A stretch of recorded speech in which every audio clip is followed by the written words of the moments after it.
Dear students, हम class 10th में कृतिका भाग 2 जॉर्ज पंचम की नाक नामक चैप्टर पढ़ रहे हैं। यह चैप्टर हिंदी के श्रेष्ठ लेखक कमलेश्वर द्वारा लिखित है।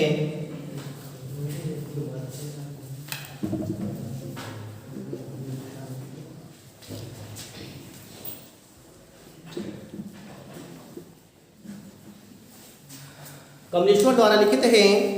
इसमें ये बताया गया है कि किस तरह से जॉर्ज पंचम की नाक जब अचानक गायब हो जाती है तो उस मूर्ति पर नाक लगाने के लिए किस तरह से उच्च अधिकारी परेशान हो जाते हैं। मूर्तिकार को बुलाया जाता है। मूर्तिकार के सम्मुख ये बात कही जाती है कि आपको इस मूर्ति की नाक बनानी है। तो मूर्तिकार जवाब देता है कि नाक तो बन जाएगी, परंतु इस तरह का पत्थर हमें कहाँ से प्राप्त होगा। यदि पत्थर प्राप्त हो जाए तो नाक बनाई जा सकती है। मूर्तिकार ने हर जगह पत्थर को तलाशा, परंतु कहीं पर भी उसे उस तरह का पत्थर प्राप्त नहीं हुआ। सभी बहुत अधिक परेशान थे। उधर इंग्लैंड की रानी का दौरा होने वाला था, वो हिंदुस्तान में आने वाली थी। इधर उच्च अधिकारी उस मूर्ति की नाक को लेकर के परेशान हो रहे थे। मूर्तिकार हर जगह तलाश कर रहा था, परंतु उस तरह का कोई भी पत्थर प्राप्त नहीं हुआ। राजधानी में सभी तैयारियां हो रही थीं। मूर्ति को नहलाया जा रहा था। मूर्ति को नहला करके उस लाट पर रोगन भी लगाया गया, अर्थात उसे तेल भी लगाया गया था। सब कुछ हो चुका था, परंतु यदि कुछ नहीं था तो वह थी जॉर्ज पंचम की नाक।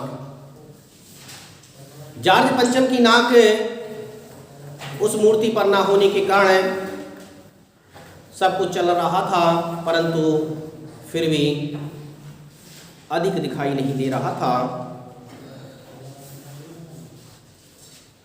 बात फिर बड़े हुक्कामों तक पहुंची। जो बड़े बड़े उच्च अधिकारी थे, बड़े बड़े देश के रखवाले थे, जो उच्च अधिकारी थे उन तक बात पहुंचाई गई कि इस समस्या का हल किस तरह से निकाला जाए। बड़ी खलबली मची, मगर जॉर्ज पंचम की नाक ना लग पाई। बहुत अधिक व्यवस्थाएं की गई। हर जगह पत्थर को तलाशा गया। जो हिंदुस्तान की मूर्तियां थीं उन मूर्तियों की नाक को देखा गया, नाप लिया गया, परंतु कोई भी मूर्ति की नाक जॉर्ज पंचम की नाक की लंबाई की नहीं थी। जो भी नाक देखी गई थी वो सभी नाकें बड़ी थीं। यहाँ तक कि बच्चों के जो बच्चे शहीद हो गए थे उनकी जो मूर्तियाँ बनाई गई थीं, उन मूर्तियों की नाक देखी गई तो भी उन बच्चों की नाक भी जॉर्ज पंचम की नाक से बड़ी थी। इस तरह से सभी तरफ खलबली मची हुई थी। पंचम की नाक नहीं लग पाई। फिर रानी का स्वागत करने का मतलब ये तो अपनी नाक कटाने वाली बात है। लेखक कहता है कि हर कोई परेशान हो रहा था कि जॉर्ज पंचम की नाक किस तरह से लगाई जाए, और यदि जॉर्ज पंचम की नाक नहीं लगी हुई है, ऐसे में यदि हम रानी का स्वागत करते हैं तो बहुत ही बड़ी बदनामी की बात है। इसमें हमारी नाक कटने के समान है, बड़ी बदनामी होगी। ये सब विचार कर रहे थे।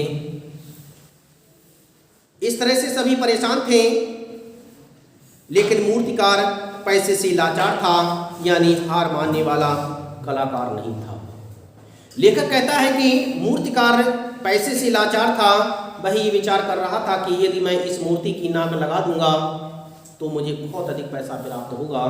इसलिए वह उस पैसे को खोना नहीं चाहता था, निर्धन था, इसलिए वह किसी तरह से हार मानने को तैयार नहीं था। अपनी कलाकारी के दम पर जॉर्ज पंचम की नाक को लगाने की व्यवस्था में पूरी तरह से लगा हुआ था। वह किसी तरह से खामोश बैठने वाला नहीं था। एक हैरत अंगेज ख्याल उसके दिमाग में कौंधा और उसने पहली शर्त दोहराई। उस मूर्तिकार के दिमाग में एक विचार आया और उस विचार के लिए उसने उन उच्च अधिकारियों के सम्मुख कहने के लिए चाहा, लेकिन उसने अपनी बात को कहने से पहले जो शर्तें रखी थीं उन शर्तों के लिए दोहराया। उसने कहा कि जिस कमरे में कमेटी बैठी हुई थी उसके दरवाजे बंद कर दिए गए। मूर्तिकार ने अपनी नई योजना पेश की। उस मूर्तिकार ने जो कहा था, अपनी बात को कहने से पहले उसने यही शर्त दोहरा दी थी कि मैं जो भी कह रहा हूं ये बात इस कमरे से बाहर नहीं जानी चाहिए। मैं जो भी कहने वाला हूं मेरी बातों के लिए अखबार में ना छपवाया जाए। उसने वही बात दोहराई। इसके कारण जहां पर सभा हो रही थी उस सभा के खिड़की दरवाजों को फिर से बंद कर दिया गया। सबको वहीं पर दरवाजों को लिए लॉक कर दिया गया, बंद कर दिया गया और मूर्तिकार ने अपनी नई योजना पेश की, जो कि नाक लगना एकदम जरूरी है। इसलिए मेरी राय है कि 40 करोड़ में से कोई एक जिंदा नाक काट कर लगा दी जाए। उस मूर्तिकार ने उन उच्च अधिकारियों के सम्मुख अपनी बात रखी कि इस पर नाक लगाना बहुत ही जरूरी है, क्योंकि यदि इस पर नाक नहीं लगाई गई तो इंग्लैंड की रानी जब यहाँ पर आएगी तो हमारी नाक कट जाएगी, हमारी बहुत बड़ी बेइज्जती होगी। इसलिए उसे बेइज्जती से बचने के लिए हमें इस पर नाक तो लगानी है, परंतु ये नाक कैसे लगाई जाए, उसके लिए उसने एक उपाय दिखाया कि 40 करोड़ जो जनता है इसमें से किसी एक जिंदा की नाक इस मूर्ति पर लगा दी जाए। इस बात के लिए उच्च अधिकारियों के सम्मुख उस मूर्तिकार ने रखा।